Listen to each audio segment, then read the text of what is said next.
Welcome to this edition of CBN News Showcase. I'm Charlene Aaron. In December, U.S. Defense Secretary Ash Carter ordered the military to open all combat jobs to women. That order went into effect January 1st, and it brought new pressure not to lower standards just so women could get into those combat roles. But one branch of the military, the U.S. Coast Guard, is working to prove that it can keep those standards high. And Caitlin Burke brings us that story. The decision to incorporate women into combat roles is being implemented, but not without some concern from top military officials. Right now, they're saying we're not going to change any standards. There will be great pressure, whether it's 12 months from now, 4 years from now, because the question would be asked, well, we've let women into these other roles, why aren't they staying in those other roles? Many feel that if the current standards can remain in place under this new policy, women will be welcome to try out for the combat jobs now open to them, because they will have proven they can meet the same standards that have produced success in the past. One branch has been putting that idea to practice for the last 30 years. The U.S. Coast Guard trains one of its most elite positions out of the base here at Elizabeth City. They're known as aviation survival technicians or rescue swimmers. There's currently about 320 active duty swimmers. 3 of them are women. The Coast Guard has set standards for men and women equally, and I feel if they can pass those standards, or the Coast Guard feels like they can pass those standards, that they can go out and do the same job that we can. The training to become an active duty swimmer has one of the highest attrition rates in the military, with many classes starting at 24 and graduating 5 or less. Training is difficult because of the environments that we go into. It's not every day that we go into the worst case scenario, but we train for that worst case scenario, or the bad storms, the hurricanes, and we train hard enough so that we can operate safely in those environments. Jamie Meshkoff is the only female currently going through training. She says that while it can be intimidating that so few women make it, it's important for her to pass because she's proven she can handle the job, not because of her gender. I'm one of the brothers, one of the guys on the team, and I'm going to push through just as much as they are. So I don't think of myself like I'm the female getting through. No. I just am a person here in school trying to make it. Meshkoff says that while some of the physical aspects of AST school are especially challenging for her, she's found that mental toughness is what's most important for her to succeed. That mental, internal dialogue, always pushing yourself. You can't think negatively here, and you can't say woe is me, or you can't say, oh my gosh, they're always pinpointing on me. You can't play the me game. Everyone's doing the same thing you are, and everyone's in pain, everyone's hurting, everyone's not feeling their best, and they're pushing through. You got to push through. Very few men and even fewer women make it through the AST program, but for the elite who do, the expectations are high. Never give up. Give everything you got. Do what you're trained to do, and go out and be safe and come back safely.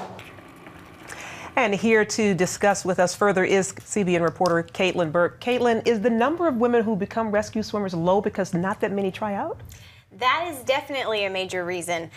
There are more trying out now than there ever have been, but there is at most 1 per class. And, when we were there, Jamie was the only one on the whole base that was currently going through training, and there are multiple classes happening at a time. And just an update, she did fail out of the program, and the instructors there said that she was the strongest female candidate that they'd seen in a while. But it's tough. It's tough for men and women. So wow. Well, we wish her luck. We're yes, she does plan to try again. Good. And so that's what I was going to say. Why is it important that the standards to become rescue swimmers, stay right where they are and not be lowered? Why is it important? It's a dangerous job. They go into situations that none of us would ever want to find ourselves in. Hurricanes, terrible sea conditions, people who fall off of cliffs on the West Coast, that type of thing. And they go in by themselves because it is such an elite force. There's only about 320 active duty swimmers right now. They are spread out all across the U.S. and they don't have the manpower to send out multiple swimmers. Of course, if there's a drastic situation that they need that, they will. But normally it's just one person. So if it's a female, if it were me, I would want that training to have prepared me for the absolute worst situation I could be in, because it's all up to me whether I make it out alive and whether the victim makes it out. Absolutely. And with the attrition rate so high, you mentioned that, she failed out. Yes. Can the person, if they want to go back and try again, can they do that? Yes, so when someone fails out, they can either revert back to one of the classes under them and kind of repeat the process again with this class, and hope to pass the spot that they failed out and make it through the school, or they can go back to whatever their other Coast Guard job is, and come back and try again at a later date. So Jamie says that she does plan to come back and try again. She did not revert back to one of the other classes. But at some point, if you continue to fail out, they tell you that you've got to stop, that maybe this just isn't the job for you. Wow. Thank you so much for sharing that with us, Caitlin Burke. We appreciate your time. Thanks. And you can watch our special CBN News Roundtable on the topic, women in combat roles. We are talking about what the Bible says and what it could mean for families, and that's at cbnnews.com. Well, Valentine's Day is coming up, and romance is on the minds of many people. So how important is Valentine's Day when it comes to building a healthy marriage? Lori Johnson spoke with Dr. Jesse Gill, a clinical psychologist who specializes in marriage therapy. He is also the author of the new book, Face to Face, 7 Keys to Secure Your Marriage. Take a look. What are a few ideas for married couples? Well, really, when we think about romance, it's all about focused attention on the needs of our beloved. And so the important thing is to track with your significant one, your spouse, and find out what is meaningful to him or her. So think of it more as like a process of connection and engagement as opposed to like a one-night, this has got to make or break the marriage. So if your spouse is somebody who really is ministered to by words of affirmation, or by extended time together, or through touch. Valentine's might be a great time to give some focused attention on some touch that makes your spouse feel really good.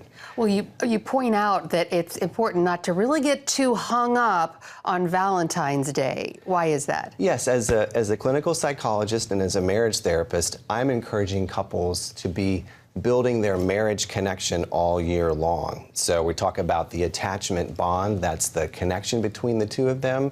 I want to see couples using their skills of connecting and sharing their needs with one another, not just when we come to this very special day, but all year long, building and literally making the love connection that's shared between them throughout the year.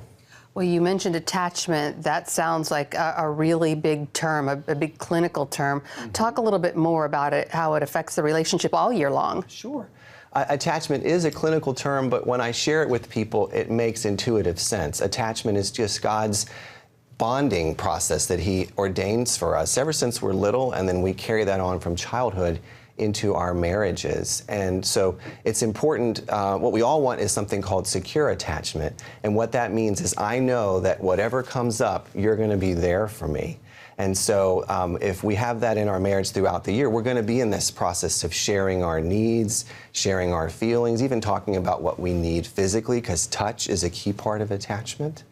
And that's God's design for us to enrich our marriage. On the negative side, when we are disconnected from our emotional bond with our spouse, that whole rest of the year of marriage can be very tough. People can get caught in some pretty painful cycles where one is feeling abandoned, the other person's feeling kind of shut down or criticized, and they're just missing each other instead of lining up face to face like I talk about in the book. And that could really snowball too. And really Valentine's Day is a very painful day for many married couples, and they dread it because of the conflict and the hurt, and they don't want to celebrate. What's your advice for couples in conflict? How should they handle Valentine's Day? Yeah, so for those folks, I mean, I'm still encouraging all married couples to use this as a point of focused attention on your marriage. But if your marriage is in a state of loneliness and disarray and disconnection, maybe this is a point, take some of the pressure off. Like, this night doesn't have to be the thing that fixes everything. Let's be honest about our grieving, but maybe let's take some steps to start to work on the marriage. They could, pick up a great book like Face to Face, 7 Keys to a Secure Marriage, and start that patient, intentional process of investing and learning new things. Some couples, you know, it's a little bit further along than what a marriage book can offer, and so I just encourage those folks, talk to your pastor. You know, your pastor may, him or herself, have some resources available, but also they typically know some good Christian counselors or Christian psychologists in their referral network who could come alongside you. So if you're hurting, I would say take this as an opportunity to start to bring some healing and some restoration. Fantastic advice. Once again, the book is called Face to Face, 7 Keys to a Secure Marriage. Dr. Jesse Gill, thanks so much for being with us. Thanks, Lori. Well, it takes work to keep a marriage strong and on the right track. That's why one church in New Jersey is helping couples take it to the next level with an annual retreat called Elevate Your Marriage. Paul Strand has the story. Recently, some 900 people packed into Christ Church in Rockaway Township to get their marriages patched up, buffed up, or built up. Christ Church's founder says they offer this Elevate Your Marriage retreat once a year because couples have it tough these days. They go through a lot of stress because they lack encouragement. And so we come alongside of them as like an older brother, and my wife is an older sister, and we just put our arms around them, so to speak, and encourage them to keep living and building into one another by loving each other. We're trying to give people tools so they say that, you know what, we don't have to get divorced. If we could just grow and become emotionally connected, spiritually connected, and sexually connected, we can make this thing work. I use this as a platform to sort of reset our marriage and our relationship. This is why we have this facility. It's not so we can just have services, it's so that we can see people's lives transformed. Top counselor Doug Weiss says it helps to remember who's in the marriage with you. Marriage is not between a man and woman. It has never been. It's between God, a man, and a woman. God created marriage. But people can forget that, and then woes overwhelm. And we get to the place where we don't think things can get any better. When you see a marriage end in divorce, you're going to find usually one of these 3 marriage killers was involved: communication, finances, or sex. So they made sure they had someone here who could deal with each one of these crucial areas. The money coach, Lynette Calfani-Cox, came to talk finances. About 70% of couples who break up cite fiscal reasons as at least one big factor in the breakup. She told attendees they each have a money personality, and God seems to like pairing up opposites. So adapt. It's actually pretty common for a saver, for example, to be paired up with a spender. And you have to understand each other and how to navigate the tough financial issues that you're inevitably going to face. As for sex, Dr. Weiss, a leading authority on sex addiction, was there to tell men how a husband's porn could damage his wife. A spouse of a sex addict can have depression, lower self-esteem, and weight gain, which for women are the major symptoms of living with a sexual addict. But he was also guiding couples toward right attitudes in a marriage, which come when you learn what your marriage really is and who the third member is. The last creation in Scripture was marriage. It was a trinity on earth as it is in heaven. God was creating a 3-faced being that loves and serves one another that reflects heaven. This talks a lot of things about marriage and what it really means. It's the foundation of the world. And Weiss brought couples an attitude adjustment about where God fits into their marriage. He's father of your spouse. This is a gift to me, and I'm responsible for this gift. And I am God's son-in-law. So how I treat her impacts the way he relates to me.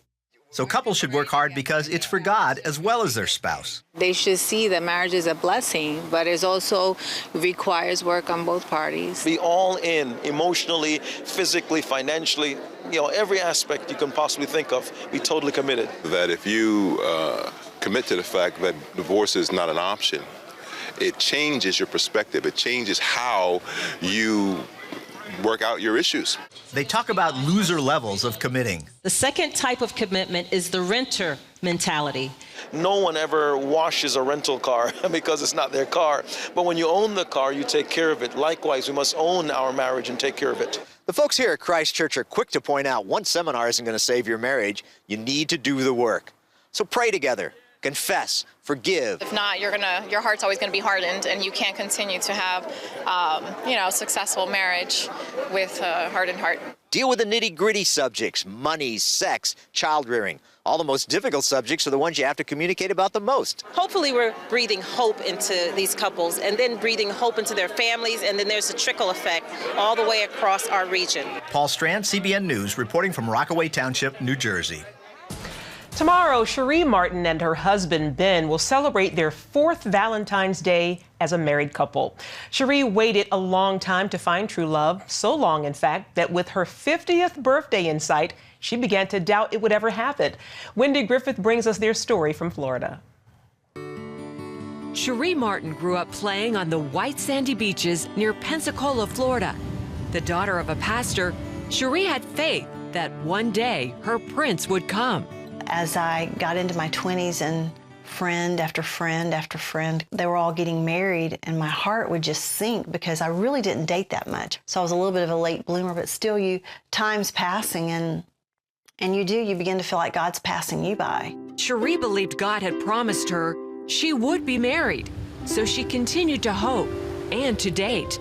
But time after time, the relationships would fizzle.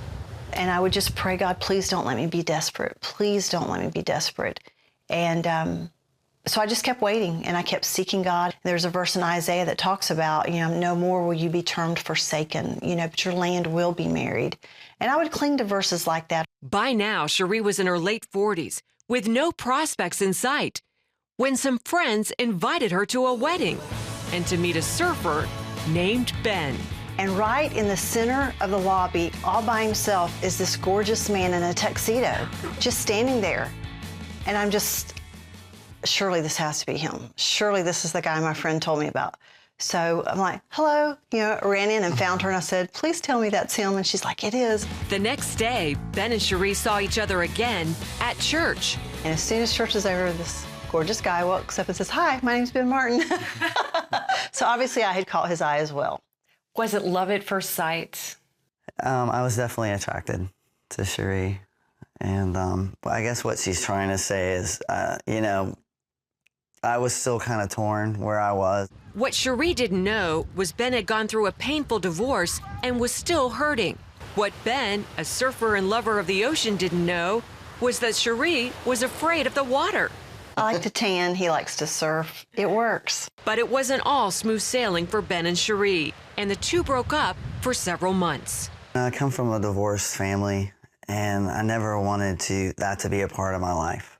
So I really had to let go of there ever being hope of restoration of the first marriage. Then I said, now look, it has to be me and no one else.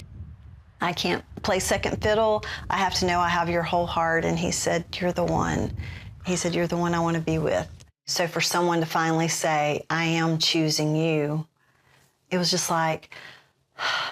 Then, in the summer of 2012, after nearly 2 years of dating on and off, Cherie was preparing to celebrate her 50th birthday. We had not looked at rings. We had not talked about marriage, nothing. And so, but I just kept thinking, wow, it's a big day. And he was asking me what I wanted to do. And I was like, a walk on the beach at sunset. Oh, we had never done that as a couple.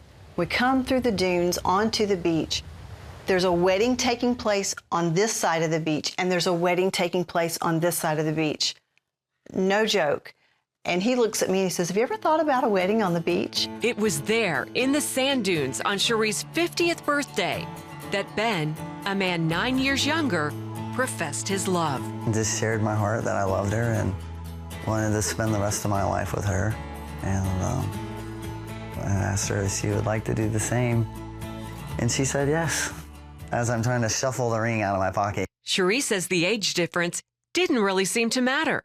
I don't know, the Lord just eased all that away. People always say that we don't look like there's that much of an age difference. Cherie and Ben were engaged on June 2nd and set the wedding date for 5 months later. November 3rd, 2012, finally arrived. It was a beautiful, gorgeous day, and right away, it's just like, thank you, God. So we rented a house out on the beach, and we had our families come out, and the wedding took place right out front. Cherie says her story is proof that when God gives you a promise, He is faithful to fulfill it, even if it takes a while. Ask Him to give you a promise about your life, whatever that is, and then hold on to that promise because He will be faithful. I wanted someone true, and that's what God gave me, the real deal in Cherie. And like I said, I know my heart is safe with her. And so age is just a number. And she's beautiful. She is gorgeous, and God is good. He who finds a wife finds a good thing. Wendy Griffith, CBN News, Pensacola, Florida.